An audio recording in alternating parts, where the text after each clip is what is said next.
بسم اللہ الرحمن الرحیم۔ السلام علیکم ورحمۃ اللہ وبرکاتہ۔ ایک بھائی نے سوال کیا ہے کہ فحش عادات کیسے چھوڑیں۔ مجھے موبائل میں فحش چیزیں دیکھنے کی عادت پڑ گئی ہے۔ بہت چھوڑنے کی کوشش کی ہے مگر نہیں چھوٹ رہی۔ آپ سے درخواست ہے کہ کوئی حل بتائیں جس سے میں برائی چھوڑ سکوں۔ میں عہد کرتا ہوں کہ آئندہ نہیں کروں گا مگر پھر گناہ ہو جاتا ہے۔ کیا اس طرح میری توبہ قبول ہوگی؟ محترم ناظرین، آپ سے گزارش ہے کہ ویڈیو کو مکمل دیکھیے گا اور چینل کو بھی ضرور سبسکرائب کر دیجیے گا۔ کہتے ہیں 100 دفعہ بھی اگر آپ نے گناہ کیا ہے یا ہو گیا ہے تو آپ 100 دفعہ توبہ کریں۔ توبہ کا دروازہ موت تک کھلا ہے۔ آپ گناہ کر کر کے تھک سکتے ہیں، اللہ توبہ قبول کر کر کے نہیں تھکتا۔ شیطان کرتا یہ ہے کہ پہلے تو گناہ کرواتا ہے، پھر جب انسان توبہ کرتا ہے پھر گناہ کرواتا ہے، پھر توبہ کرتا ہے پھر گناہ کرواتا ہے۔ تو پھر شیطان کرتا یہ ہے کہ آدمی کو مایوس کر دیتا ہے، بھائی تو گناہ کرتا ہی رہتا ہے، چھوڑ، توبہ سے کوئی فائدہ نہیں ہے۔ تو یہ شیطان کا دوسرا حملہ ہے۔ ایک حملہ وہ تھا اس نے گناہ کروایا تھا، ایک حملہ یہ ہے کہ جب وہ توبہ سے آپ کو روک رہا ہے۔ ایک دوست تھے، بہت برائیوں میں مبتلا ہو گئے تھے، تو ان کو لے گئے حضرت حکیم اختر صاحب رحمۃ اللہ علیہ سے بیعت کروایا، تو ان کی شراب بھی چھوٹ گئی، اور بھی برائیوں میں مبتلا تھے، چھوڑ گئے۔ لیکن پھر ان سے گناہ ہو گیا، پھر انہیں توبہ کی، 2-4 دفعہ گناہ ہوا، پھر توبہ کی، تو ایک دن ملے، کہنے لگے یار اب تو توبہ کرتے ہوئے شرم آ رہی ہے۔ تو میں نے اپنے شیخ کو بتایا کہ یہ کہہ رہے ہیں کہ توبہ کرتے ہوئے شرم آ رہی ہے۔ تو انہوں نے فرمایا کہ ان کو کہیں کہ توبہ توڑتے ہوئے شرم آنی چاہیے، یہ توبہ کرتے ہوئے تھوڑی شرم آنی چاہیے۔ یعنی ان کو شرم اس پہ آ رہی تھی کہ یار بار بار گناہ کرتے ہیں، توبہ توڑ دیتا ہوں، اب کس منہ سے توبہ کروں؟ تو فرمایا توبہ توڑتے ہوئے شرم آنی چاہیے، اتنی شرم آنی چاہیے کہ توبہ نہ توڑیں۔ اب کرتے ہوئے شرم آ رہی ہے، توبہ کے بغیر تو بھائی ہمارے پاس آپشن ہی کوئی نہیں ہے، کیونکہ ہم جہنم کی آگ برداشت نہیں کر سکتے۔ گناہ 100 دفعہ ہوا ہے تو 100 دفعہ توبہ کریں گے۔ دیکھیں ایک آدمی کے پاس ایک ہی ڈریس ہو اور وہ ہر شادی میں اس کو وہی ڈریس پہن کے جانا ہو، اور جانا بھی صاف ستھرا ہو کر ہو، تو وہ ڈریس اگر 100 بار بھی میلا ہو جائے تو آپ یہ سوچ کر دھونا نہیں چھوڑ دو گے کہ یار اتنی دفعہ وہ میلا ہو چکا ہے، جب بھی دھوتا ہوں پھر میلا ہو جاتا ہے۔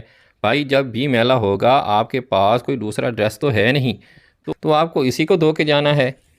تو اب آپ کے پاس نہ کوئی اور اللہ ہے اور نہ آپ کے پاس جہنم میں جانے کا کوئی آپشن ہے۔ تو اب اللہ بھی ایک ہے، معاف کرنے والا بھی وہی ہے، اور آپ بھی شیطان کی باتوں میں آ کے بار بار گناہ کرتے ہیں۔ تو پہلا تو کام یہ کرنا ہے کہ 100 بار بھی دن میں گناہ ہوگا تو آپ نے 100 بار توبہ کرنی ہے۔ یہ عزم کریں میں توبہ نہیں چھوڑوں گا انشاءاللہ، یہ آپ نے پکا عہد کرنا ہے۔ دوسری بات توبہ کی تکمیل میں یہ ہے کہ گناہ چھوڑنے کے اسباب بھی اختیار کیا جائے۔ یعنی توبہ تو کرتے ہیں کہ جو ہو چکا اس پہ ندامت فی الحال چھوڑ دیں، اور آئندہ نہ کرنے کا عزم اور پکا عہد کریں کہ آئندہ نہیں کروں گا، دل میں نیت بھی ہو کہ نہیں کروں گا۔ اور اس کے بعد پھر توبہ کی تکمیل یہ ہے کہ یعنی آپ نے سچی توبہ کی ہے یا نہیں۔ اس کی علامت ہے کہ آپ گناہ سے بچنے کے اسباب بھی اختیار کریں۔ مثال کے طور پر آپ کو فحش فلمیں دیکھنے کی عادت پڑ گئی ہے تو چھوڑ دیں، موبائل کچھ دنوں کے لیے آپ سادہ موبائل رکھ لیں۔ لوگ کہتے ہیں اس کے بغیر گزارا نہیں ہے، تو جب موبائل نہیں تھا تو گزارا کیسے ہوتا تھا؟ کوئی پروگرام آپ نے علماء کا دیکھنا ہو تو اپنے کسی دوست سے کچھ ٹائم کے لیے ادھار لے لیں، یا اس کو بتا دیں کہ مجھے دکھا دے۔ موبائل نہیں بھی ہوتا تو گناہ سے بچنے میں پہلے ضروری ہے، تو ایک کام تو آپ نے یہ کرنا ہے، کچھ دنوں کے لیے موبائل چھوڑ دیں۔ آپ دوسرا کام یہ کرنا ہے کہ جب بھی گناہ ہو کہ تمام چیزیں جو آپ کو گناہ کی طرف لے جاتی ہیں، کیونکہ انسان یہ چیزیں تنہائی میں دیکھتا ہے، تو تنہائی اختیار نہیں کرنی۔ آپ نے اب سونے کا کمرہ ایسا رکھنا ہے جہاں دوسرے بھی موجود ہوں، کیونکہ آدمی جب اکیلا ہوتا ہے تو شیطان اس پر زیادہ حملہ کرتا ہے۔ اس طرح کی کوئی انوائرمنٹ نہ ہو جو آپ کو بالکل تنہا اور بالکل اکیلے ہو جائیں، یہ بھی بہت خطرناک چیز ہے۔ اس سے انسان کی طبیعت گناہ کی طرف زیادہ مائل ہوتی ہے۔ اس طرح اپنے بچوں کو بھی اکیلے بیٹھنے سے، اکیلے سونے سے منع کریں، ان کو اپنی نظروں کے سامنے رکھیں۔ تیسری چیز، آپ نے اپنے آپ کو اتنا بیزی کر دینا ہے فزیکل ایکٹیویٹیز میں کہ آپ جب شام کو سونے کے لیے لیٹیں تو بری طرح تھک چکے ہوں اور آپ کو اپنے بستر پر میٹھی نیند آ جائے۔ یہ بھی کام آپ کریں، اور جم وغیرہ جوائن کریں، جاگنگ کریں، ایکسرسائز کریں۔ اس سے زیادہ فائدہ ہوتا ہے کہ جب آپ جم جاتے ہیں دوسرے لڑکوں کو دیکھ کر شوق پیدا ہوتا ہے اور دلچسپی بڑھتی ہے، آپ اپنی صحت پر توجہ دینا شروع کر دو گے، اچھے کاموں میں آپ کی باڈی گرو کرے گی۔ دوسرا، نفسیاتی طور پر بھی اس سے آپ صحت مند ہو جاتے ہیں۔ کہ آپ کو جسم بنانے کی فکر لگ جاتی ہے۔ ہر وہ کام جو آپ کی باڈی کو نقصان دے گا آپ اس سے بچیں گے۔ یہ جو فحش فلمیں دیکھتے ہیں اور ظاہر ہے پھر ہینڈ پریکٹس اور ان چیزوں میں اپنی صحت بھی برباد کرتے ہیں۔ اس کا بہترین حل میرے دوستوں 5 وقت کی نماز اور ورزش ہے۔ اپنے دوست اچھے بنائیں جو نمازی ہوں اور ورزش کے بھی شوقین ہوں۔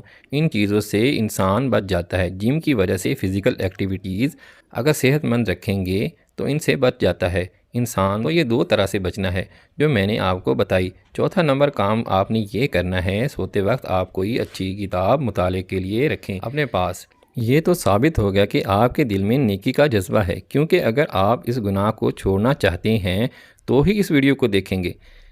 آپ نے اسٹڈی کے لیے کوئی کتاب اپنے سرانے رکھنی ہے، کوئی دلچسپ کتاب ہو، کوئی تاریخی کتاب ہو، اس کا فائدہ ہوگا، آپ کو معلومات ملیں گی۔ تو سیرت کی کتاب پڑھ لیں، کوئی بھی دلچسپ کتاب، وہ کتاب پڑھتے پڑھتے آپ سو جائیں گے، آپ کو نوبت ہی نہیں آئے گی اس گندگی کی طرف جانے کی۔ 5واں کام آپ نے یہ کرنا ہے کہ آپ کنوارے ہیں تو فوراً سے پہلے شادی کرنی ہے اور کسی کی بھی نہیں سننی۔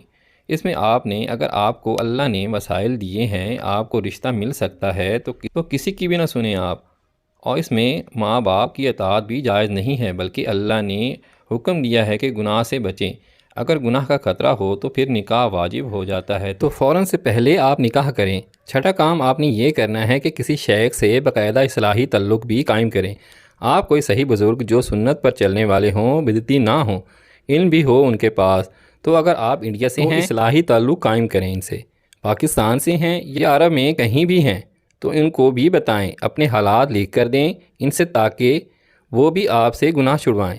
یہ بھی کام کریں۔ 7واں کام آپ نے یہ کرنا ہے کہ آپ نے اپنی خواہش کو کم کرنے کے لیے روزے رکھنے ہیں، کثرت سے روزے رکھیں گے۔ یہ سارے پوائنٹ جتنے ہو سکے اتنے تو کریں، اگر سارے نہیں ہو سکتے تو مایوس نہ ہوں۔ جب بھی گناہ ہو آپ نے اپنے آپ کو سزا دینی ہے۔